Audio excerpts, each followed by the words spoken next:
आश्चर्यजनक सत्य पर आ रहा है। संसार को चेतावनी देने के लिए प्रलय से पूर्व एक भविष्यवक्ता था। वनवास से पूर्व यिर्मयाह था। यीशु के प्रथम आगमन से पूर्व यूहन्ना बपतिस्मा दाता था। परमेश्वर मनुष्यों के माध्यम से बात करते हैं। शेष कलीसिया के पास भविष्यवाणी का वरदान होगा। अगली बार आश्चर्यजनक सत्य पर।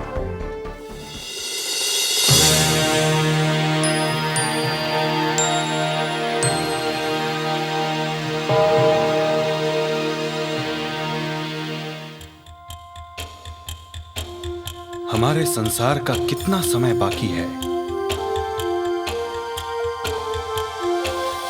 इस पृथ्वी पर मनुष्य के आदर्श काल्पनिक समाज के असफल प्रयासों से इतिहास भरा पड़ा है। राज्य टूट गए, साम्राज्यों का पतन हुआ। मनुष्य की मंजिल क्या है? व्यक्तिगत शांति कैसे मिले? क्या हम भविष्य को जानते हैं? हाँ, अवश्य। आइए और 1000 वर्ष की भविष्यवाणी की अद्भुत सच्चाई को जानने के लिए डग बेचलर के साथ सम्मिलित हुइए।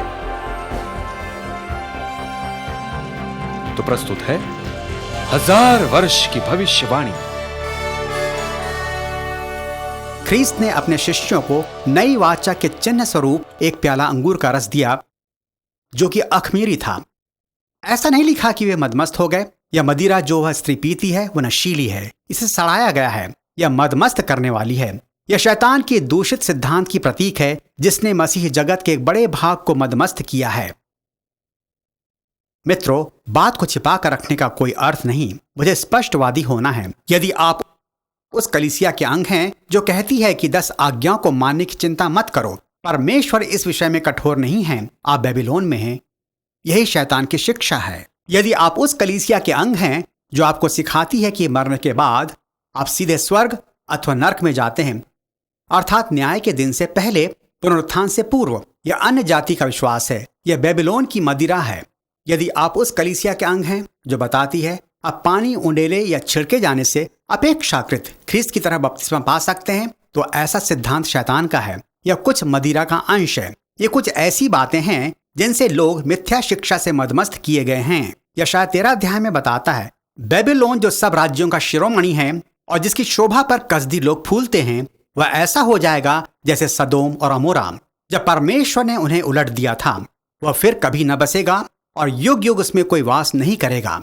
अरबी लोग भी उसमें डेरा खड़ा न करेंगे और न चरवाहे उसमें अपने पशु बैठाएंगे। वहां जंगली जंतु बैठेंगे और उल्लू उनके घरों में भरे रहेंगे।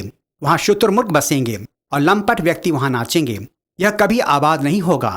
अतः जब प्रकाशित वाक्य में कहता है कि बेबीलोन का पतन किया जाता है, बेबीलोन मसीह धर्म के पतन का प्रतीक है, जिसने परमेश्वर के लोगों को सताया था।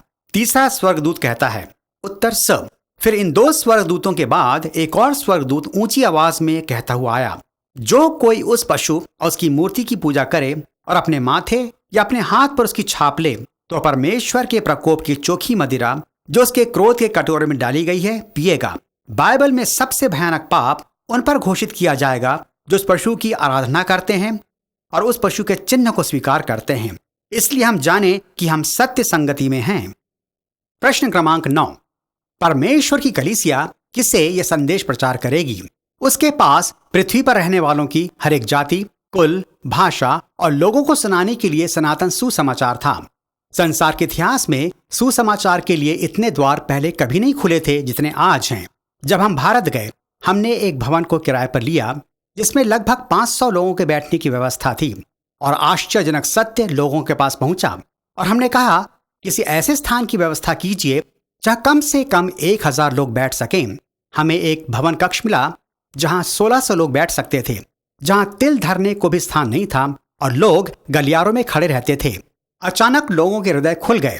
संसार में सर्वत्र मार्ग खुले हुए हैं और अब उपग्रहों की सहायता से, दूरदर्शन माध्यम से, रेडियो और पुस्तक तथा कैसेट टेप की सहायता से स्वर्ग राज्य का सुसमाचार संपूर्ण संसार में पहुंच रहा है। परमेश्वर की कलीसिया सार्वभौम आंदोलन होने जा रही है। यह मात्र स्थानीय मंडली तक सीमित नहीं रहने वाली। यह एक ऐसी संस्था होने वाली है जो संपूर्ण विश्व तक पहुंचेगी। ठीक है। प्रश्न क्रमांक 10, परमेश्वर ने अपने वचन में कौन सी निश्चित बातें अपनी अंतिम कलीसिया की पहचान के लिए दी हैं ताकि हमें इसमें सहायता मिले? ठीक है। अब हम परमेश्वर की कलीसिया को और अधिक अच्छी तरह कैसे जानें यह देखेंगे। सबसे पहले उत्तर अ। जब यह कलीसिया जंगल से निकलती है, इसके कार्य परिलक्षित होते हैं। यहाँ शेष बची हुई कलीसिया के बारे में कह रहा है, जो कि अंतिम दिन की कलीसिया है। अब 1798 में जब इस पशु को एक प्राणघातक घाव लगा, अमेरिका के संविधान पर 1776 में हस्ताक्षर किए गए, परंतु अमेरिका 1798 तक एक स्वतंत्र राष्ट्र के रूप में मान्य नहीं हुआ, क्योंकि अमेरिका ब्रिटिश साम्राज्य से मुक्त नहीं हो पाया था। युद्ध अभी भी चल रहे थे, परंतु 1798 में वह एक स्वतंत्र प्रभुत्व संपन्न राष्ट्र के रूप में मान्य ठहरा। अतः कलीसिया उत्तरी अमेरिका से नवजीवन प्राप्त कर निकलेगी। दूसरा पशु पृथ्वी से निकलता है। यह कोई घनी आबादी वाला क्षेत्र नहीं है। हमारे पूर्वज बुनियादी रूप से धार्मिक सताहट के फलस्वरूप उद्भूत हुए। वे पशुओं को पकड़ने वाले और धर्म प्रवर्तक नहीं थे, जैसा कि हम सोचते हैं। कुछ तो बाद में आए, जो पहले समुद्र तट पर उतरे। वे तो कट्टर धार्मिक लोग थे, जो कि वचन के पालन के अभ्यास के लिए स्थान खोज रहे थे। दूसरा प्रमाण उत्तर ब। कलीसिया उसी सत्य की शिक्षा देगी जैसे शिष्यों ने दी, और इस कलीसिया की सभी सच्चाइयां बाइबल सम्मत होंगी। जब ख्रिस्त स्वर्ग पर उठा लिए गए, उन्होंने 3.5 वर्ष तक अपनी कलीसिया को प्रशिक्षित किया। उन्होंने अपना पवित्र आत्मा उस पर उंडेला। उन्होंने विश्वासियों को संगठित किया, जो कि बाइबल के अनुकूल स्पष्ट थे। जब वह पुनः आते हैं, उनकी वही वास्तविक देह होगी। ख्रिस्त की यूहन्ना 17 में जो प्रार्थना है, वह कलीसिया की एक मत होने की थी। यहाँ कहता है कि सभी मनुष्य जानेंगे तुम परस्पर प्रेम करने से मेरे शिष्य हो। और एकता क्या मात्र निर्बल आधार पर स्थित है, अथवा एकता वचन पर, सच्चाई पर और ख्रिस्त पर आधारित है। हमें अपने विश्वास के आधार पर संगठित होना है। ठीक है, कुछ लोग सोचते हैं चलो सिद्धांत को एक और कर दें और बस परस्पर प्रेम करें। आपको सच्चाई के सिद्धांतों की बलि नहीं देनी है, क्योंकि यीशु ही सत्य है। और जब आप सत्य की बलि चढ़ाते हैं, आप ख्रिस्त को दुखी करते हैं। सत्य आपको मुक्त करेगा। उत्तर क। दूसरी विशेषता, ये 10 आज्ञाओं का पालन करेगी, अर्थात सभी 10, जिनमें बाइबल सम्मत 7वां दिन भी है। आमीन। कुछ लोग सोचते हैं इससे क्या अंतर पड़ता है। मित्रों, परमेश्वर जो कहता है उसका अर्थ है। यदि आप कहें कि आप परमेश्वर की किसी एक आज्ञा को परिवर्तित कर सकते हैं, तो बाइबल में कुछ शेष नहीं रह पाएगा। ठीक है। उत्तर ड। यह कलीसिया भविष्यवाणी की आत्मा में विश्वास करेगी। प्रकाशित वाक्य 19:10 में कहा गया है कि यीशु की गवाही भविष्यवाणी की आत्मा है। वे न केवल व्यवस्था और भविष्यवक्ताओं का प्रचार और उन पर विश्वास करेंगे, परंतु उनके पास भविष्यवाणी का वरदान भी होगा। प्रभु कुछ महत्वपूर्ण बातों को करने से पूर्व किसी भविष्यवक्ता को खड़ा करते हैं। प्रलय से पूर्व संसार को चेतावनी देने के लिए उनके पास एक भविष्यवक्ता था। निर्गमन से पूर्व, वनवास से पहले वहां यिर्मयाह था। यीशु के प्रथम आगमन से पूर्व यूहन्ना बपतिस्मा दाता था। शेष कलीसिया के पास भविष्यवाणी का वरदान होगा। उत्तर ई। यह कलीसिया परमेश्वर के अंतिम 3 संदेशों को उच्च स्वर में समस्त संसार को घोषित करेगी। जैसा कि यीशु ने कहा था, मित्रों, आज ही तुम्हारे कानों में यह भविष्यवाणी पूरी हुई है। एक छोटी सी कहानी है। आश्चर्यजनक सत्य के पास एक वेबसाइट है, जहां से आप बाइबल के अनेक सत्यों को हमारी पुस्तक से प्राप्त कर सकते हैं। यह उत्साही मछुआरा और अधिक अच्छे भोजन की खोज में था, जिसे वह कांटे में लगा सके, क्योंकि उसे अपने केंचुओं के साथ समस्या थी। जब कभी वे उसे मिलते, मरे होते, वे अधिक समय तक जीवित नहीं रहते थे। तो उसने इंटरनेट में WORMS को अंकित किया, वर्म्स, और उसे एक पुस्तक मिली जिसे आश्चर्यजनक सत्य के अंतर्गत हमारे एक संस्थापक ब्रदर जो क्रूज ने लिखी थी। वह कीड़ा जो कभी नहीं मरता। और उसने सोचा, मुझे तो मछली पकड़ने के लिए ऐसे ही कीड़ों की आवश्यकता थी। मेरे कीड़े तो तत्काल मर जाते हैं। और उसने इस पुस्तक को खरीदा। यह पुस्तक इस विषय में बताती है कि लोगों की मृत्यु के बाद और दुष्टों के दंड के समय क्या होता है। उसने उस पुस्तक को पढ़ा और अन्य संदर्भों को भी पढ़ा, बाइबल अध्ययन किया और बपतिस्मा पाया। वह तो कीड़ों की खोज कर रहा था, परंतु प्रभु के कांटे में फंस गया। आमीन। बड़ी मनोरंजक कहानी। उत्तर फ।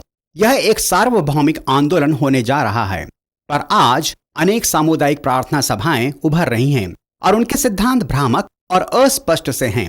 उनके पास आरंभ में बुनियादी बातें होती हैं और इसके बाद सभी कुछ वाद विवाद पर उतर आते हैं। परमेश्वर का आंदोलन सार्वभौमिक संगठन होगा। मेरे विचार में 230 देश आज संसार में हैं और 7 डे एडवेंटिस्ट कलीसिया आज लगभग इनमें से 220 देशों में सक्रिय है। हम वास्तव में प्रत्येक देश में हैं, संसार के समस्त कोनों में। चाहे मैं कहीं भी जाऊं, सभी के विश्वास समान हैं। यही विश्वास की एकता है। मैं कुछ बताना चाहता हूं। मैं उस समय गुफा में रहता था और इतवार के दिन अनेक भिन्न भिन्न कलीसियाओं में जाया करता था। मैंने कहा, प्रभु जी, मैं चाहता हूं आप मुझे सत्य का दर्शन कराएं। मैं पादरियों पर विश्वास नहीं कर सकता। वे कहने जा रहे हैं, मेरी कलीसिया में सम्मिलित होइए। मैंने कहा, प्रभु जी, मुझे बाइबल से दिखाइए। और यही उपयुक्त उत्तर है, यही उपयुक्त प्रश्न है। मैंने सबत की सच्चाई की खोज की। मुझे मालूम हुआ कि 7 डे एडवेंटिस्ट का विश्वास क्या है। एक दिन मैं कार से यात्रा कर रहा था। मैं सैंडविच बेचा करता था। रास्ते पर एक सज्जन चले जा रहे थे और मैंने उन्हें कार में बैठाने के लिए अपनी कार रोकी। वे कार में कूद कर बैठ गए और कहा, प्रभु की महिमा हो। मैंने कहा, क्या आप एक मसीह हैं? उन्होंने कहा, हाँ। मैंने कहा, मैं भी हूं। और हमारी कार तीव्र गति से जाने लगी। उन्होंने कहा, क्या आप गिरजा जाते हैं? मैंने कहा, हाँ। किस दिन जाते हैं? मैंने कहा, मैं इतवार को जाता हूं। यद्यपि मैंने सबत की सच्चाई जान ली थी। उन्होंने कहा, क्या आप जानते हैं सबत कौन सा दिन है? मैंने कहा, हाँ, शनिवार। क्या आप एक 7 डे एडवेंटिस्ट हैं? नहीं, मैंने उनके बारे में नहीं सुना। क्षमा करें, मैं आपकी सहायता नहीं कर सकता। हमने अध्ययन आरंभ किया और हम परस्पर काफी घुल मिल गए। वो इन सारी बातों में, जिन्हें मैं इस सभा में प्रस्तुत करते आ रहा हूं, विश्वास करते थे।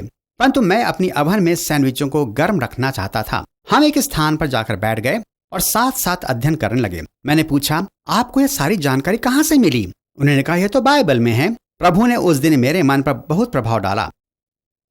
मैं इसे कभी नहीं भूला। यदि आप बाइबल का अध्ययन करें, आप इन निष्कर्षों पर पहुंचेंगे। मित्रों, यह बाइबल में है, ठीक है? अतः यह एक सार्वभौमिक आंदोलन है। उत्तर ग, यह अनंत सुसमाचार की शिक्षा देगा, जो कि केवल यीशु के द्वारा उद्धार है। हम अनुग्रह के द्वारा विश्वास से बचाए गए हैं, सबत पालन के या अन्य किसी आज्ञा के द्वारा नहीं। परंतु हम सबत का पालन इसी कारण से करते हैं, जैसे अन्य आज्ञाओं के मानने से। आमीन। प्रश्न क्रमांक 11।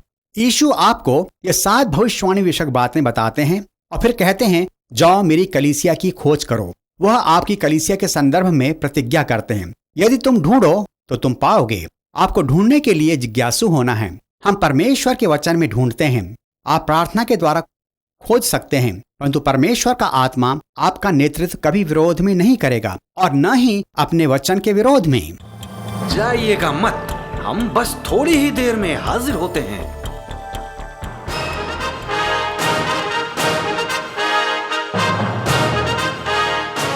आज का अध्ययन पाठ उस श्रृंखला का एक भाग है जिसे पास्टर डग बैचलर ने न्यूयॉर्क में प्रस्तुत किया था। डग महोदय हमें आत्मा पूरित यात्रा पर ले चलते हैं, जिसमें दिव्य कथाओं की सत्यता को स्पष्ट करने के लिए उन्होंने बाइबल की कहानियों का उपयोग किया है। अध्ययन पाठों को परिभाषित करने के लिए भविष्यवाणी की कथाओं का आश्रय लिया है। क्या आप हमारे साथ मिलकर अध्ययन करना चाहते हैं? आपके लिए हमारे पास शुभ संदेश है। संपूर्ण दिव्य कथाओं का संग्रह अभी उपलब्ध है। आप डग महोदय के साथ प्रत्येक सप्ताह अमेजिंग फैक्ट्स कार्यक्रम पर अध्ययन कर सकते हैं अथवा अपने घरों में भी इनका अध्ययन कर सकते हैं। किसी भी रीति से आप इन 24 बाइबल मनोरंजक पाठों से परिपूर्ण आशीष प्राप्त करेंगे।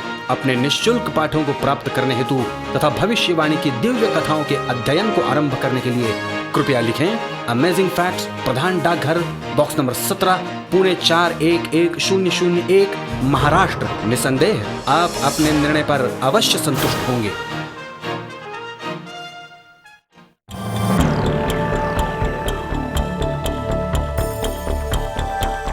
प्रश्न क्रमांक 12। संसार में कितनी कलीसिया संस्थाएं हैं जो इन 7 बातों के अंतर्गत समाहित की जाएंगी? बाइबल बताती है कि केवल एक परमेश्वर है, एक विश्वास और एक बपतिस्मा है।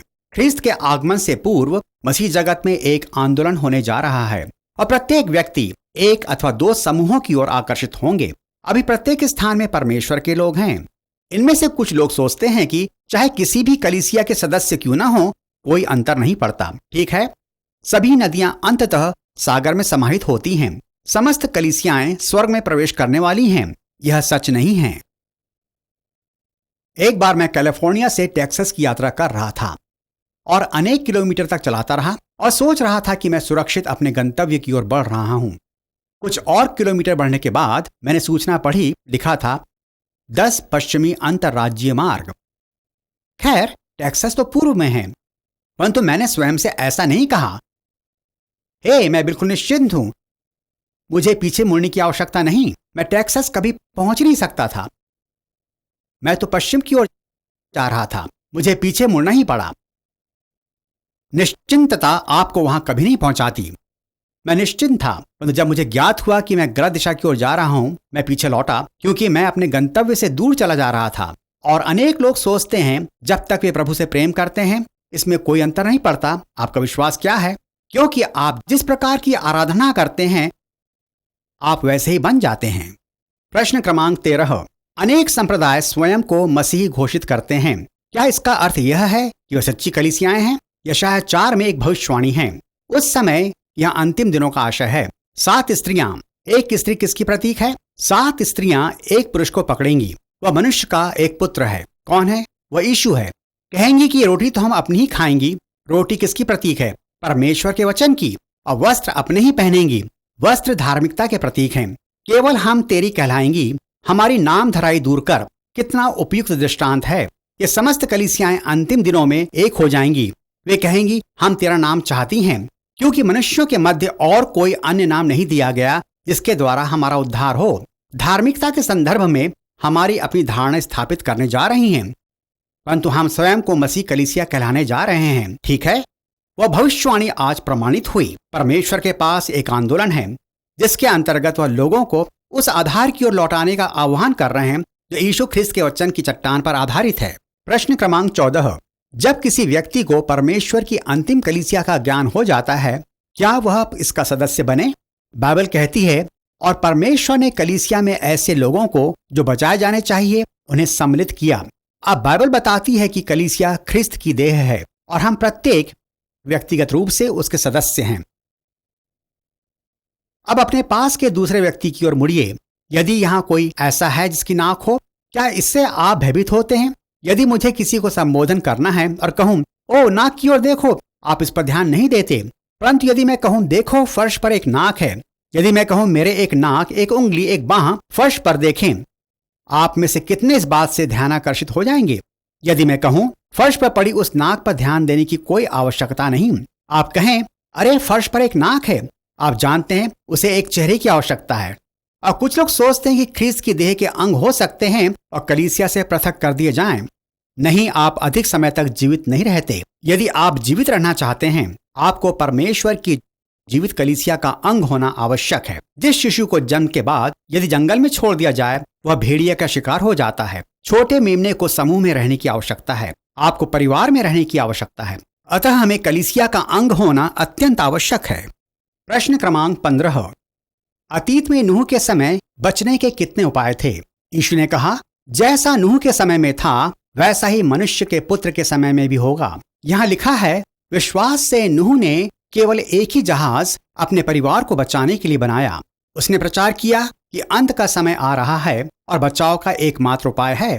परमेश्वर ने मुझे चेतावनी दी है और उसने लोगों से निवेदन किया, परंतु उन्होंने उसका उपहास किया। लोगों ने कहा सभी कुछ आरंभ से इसी प्रकार चलता आ रहा है, अंत नहीं आ रहा, हमें इससे चिंतित रहने की आवश्यकता नहीं। परंतु परमेश्वर ने जिस सत्य के विषय में कहा था उन्हें पर्याप्त प्रमाण दिया। आकाश मेघाच्छादित हो गया और पक्षीगण अचानक जहाज पर आ गए और सभी छोटे बड़े पशु स्वर्गदूतों के मार्गदर्शन से जहाज के भीतर लाए गए। फिर अंत में नूह ने लोगों से जहाज में आने के लिए पुनः निवेदन किया। उन्होंने कहा, खैर तू जानता है अभी वर्षा तो नहीं हो रही। वे तूफान के आने तक प्रतीक्षा करना चाहते थे। फिर परमेश्वर ने द्वार बंद कर दिया और जीवन आगे 7 दिन तक यथावत सामान्य रूप से चलता रहा, जबकि नूह और उसका परिवार जहाज में सुरक्षित बुला लिए गए। फिर वर्षा आरंभ हुई, फिर बाढ़ उमड़ आई, फिर सभी जहाज का द्वार खटखटाने लगे और कहने लगे, द्वार खोलो, द्वार खोलो। परंतु बहुत विलंब हो चुका था, तब तक तो द्वार बंद हो चुका था। कुछ लोग उस समय तक प्रायश्चित नहीं करेंगे और प्रतीक्षा करते रहेंगे जब तक कि यीशु को आता न देख लें। बैप्टिस्ट गिरजे के सामने एक चिन्ह है, वहां लिखा है, अभी प्रायश्चित करो और विलंब को टालो, क्योंकि अधिकांश लोग तब तक प्रतीक्षा करते रहेंगे जब तक कि देर न हो जाए। जिन्होंने परमेश्वर की बात मानी और इस जहाज की सुरक्षा का लाभ उठाया, वे बचाए गए। फलस्वरूप उन्हें नवजीवन प्राप्त हुआ, क्योंकि उन्होंने प्रभु पर विश्वास किया था। मित्रों, परमेश्वर के पास सुरक्षा का एक जहाज है और वह उसकी कलीसिया है। यह वह स्थान है जहां हम संगठित रूप में आते हैं। हम उसके वचन को सीखते हैं, हम पारस्परिक प्रेम को सीखते हैं और हम स्वर्ग में ऊपर उठाए जाने की तैयारी कर रहे हैं जब प्रभु आते हैं। आमीन। मैं सोचता हूं कि किसी कलीसिया का अंग होना महत्वपूर्ण है, क्योंकि आप इस पृथ्वी पर सदस्य हैं। आपका नाम जीवन की पुस्तक में स्वयमेव लिखा है। यदि आज यीशु पृथ्वी पर आए, क्या आप उसके परिवार के अंग होना चाहेंगे? मैं विश्वास करता हूं उत्तर सकारात्मक है। प्रश्न क्रमांक 16, क्योंकि अन्य कलीसियाओं में अनेक विश्वासी मसीही हैं और क्योंकि परमेश्वर की मात्र एक ही सत्य शेष कलीसिया है, अन्य कलीसियाओं के इन विश्वासी मसीहों का क्या होगा? यूहन्ना 10:16, मेरी और भी भेड़ें हैं जो इस भेड़शाला की नहीं हैं। मुझे उनको भी अपने पास लाना आवश्यक है। वे मेरी आवाज सुनेंगी और वहां 72, 530 नहीं, एक ही झुंड होगा। मित्रों, आप देखें कि जब ख्रीस्त वापस आते हैं क्या होने जा रहा है। यहाँ केवल एक स्त्री, एक सच्चा झुंड और एक ही चरवाहा होगा। प्रकाशित वाक्य 8:2 और 4। पतन हो गया, महानगरी बेबीलोन का पतन हो गया। हे मेरे लोगों, उसमें से निकल आओ ताकि तुम उसके पाप में भागी ना हो और न उसकी कोई विपत्ति तुम पर पड़े। अब मित्रों, अंत के दिनों में परमेश्वर हमें उसके वचन के आधार पर मिलकर आने के लिए कह रहा है। किसी संप्रदाय अथवा किसी संघ अथवा किसी सामाजिक संस्था के आह्वान पर नहीं, परंतु हमें एक राष्ट्र के रूप में मिलकर जो परमेश्वर के वचन से प्रेम करते हैं सम्मिलित होकर आने की आवश्यकता है। वो आपको पुकार रहा है। आप यहाँ एक नियुक्ति के कारण हैं। आपके लिए परमेश्वर ने एक दिव्य नियुक्ति निश्चित की है। वो आपको अपने पास बुला रहा है। मैं चाहता हूँ कि आप सुरक्षा के जहाज में आने के निर्णय के विषय में सुने और प्रार्थना करें जबकि जॉन इस परिचित गीत को गाते हैं। Softly and tenderly, Jesus is calling, calling for you and for me. See on the portals, He's waiting and watching, watching for you and for me. Come home, come home, ye who are weary, come home.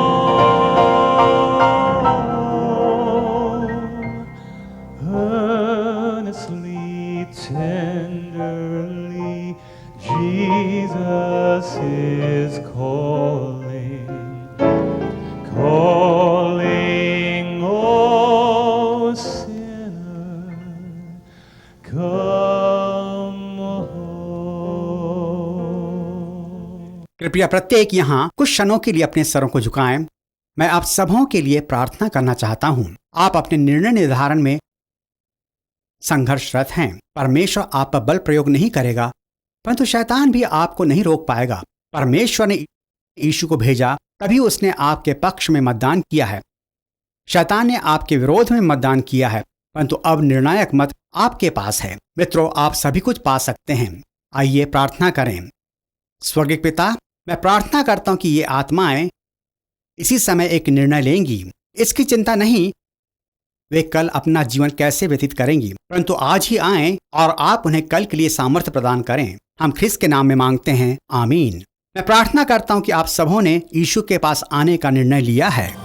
आश्चर्यजनक सत्य पर देखिए कुछ दिलचस्प सवाल जवाब। इस प्रसारण की अवधि में हमारे पास हमारे स्थानीय श्रोताओं और उन समस्त दर्शकों से सैकड़ों प्रश्न आए। हम प्रत्येक कार्यक्रम के अंतर्गत कुछ समय इन्हें देंगे, अतः करेन और मैं इनमें से कुछ मनोरंजक प्रश्नों के उत्तर दे सकते हैं। विभिन्न प्रजातियां कहाँ से उद्भूत हुई है? अध्याय 17 पद 26। विभिन्न प्रजातियां कहाँ से आईं, इस विषय में अनेक पौराणिक कथाएं हैं। नूह के 3 बेटे शेम, हेम और यापेत थे और ये 3 प्रधान जाति समूह का प्रतिनिधित्व करते हैं। उनकी सभी संतान बाबेल के स्तंभ तक परस्पर विवाह करते रहे। यह बात बड़ी भ्रामक सी लगती है। बाबेल के स्तंभ के पश्चात जबकि परमेश्वर ने भाषाओं में भ्रम उत्पन्न किया, फलस्वरूप उन्हें तितर बितर होने पर बाध्य होना पड़ा। जब लोग एक ही वंश अथवा परिवार के अंतर्गत विवाह करते हैं, उनकी संतान में प्रबल पैतृक तत्व पाया जाता है और यह वंशानुगत लक्षण परिवार में अपेक्षाकृत अधिक महत्वपूर्ण और प्रामाण्य बन जाता है। मैं दक्षिण पैसिफिक द्वीपों में गया, वहां ऐसे कबीले पाए जाते हैं। आप स्पष्ट रूप से सामोआ और पॉलिनेशिया के पैतृक गुणों में अंतर देख सकते हैं। मैंने वहां ऐसे लोगों के समूह देखे जिनमें आप प्रबल पैतृक तत्व की प्रधानता के कारण ऐसे समान गुण लक्षण देख सकते हैं। आगामी पैतृक गुण कभी कभी फलस्वरूप प्रजनन पाते हैं। इस प्रकार आप विभिन्न जातियों को पाते हैं। यह लोगों को पृथक करने में कुछ प्रजनन शक्ति स्थिर की जाती है। यह इस प्रकार नहीं जैसी कि लोगों की धारणा है, परमेश्वर ने एक जाति को शापित किया, उसने ऐसा किया। यह सब कोरी कल्पना है। ऐसा केवल पैतृक गुणों के फलस्वरूप होता है। यीशु हमें क्यों नहीं बताते कि वो कब आ रहे हैं? क्योंकि हम में से अनेक वही करेंगे जब हमें अपनी आयकर भरने का समय आता है। हम इसके लिए अंतिम तिथि तक प्रतीक्षा करते हैं। आमीन। यीशु तो हमें सदा तत्पर देखना चाहते हैं, न कि अंतिम समय पर तैयार होने के।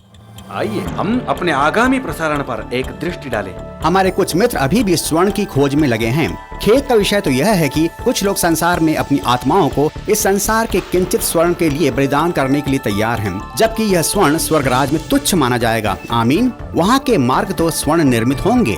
अगली बार आश्चर्यजनक सत्य पर। आज का प्रसारण ऑडियो कैसेट पर उपलब्ध है। जब आप अपने कैसेट का ऑर्डर भेजें, आपको इस प्रसारण के तीनों विषयों के 90 मिनट के कैसेट प्राप्त होंगे।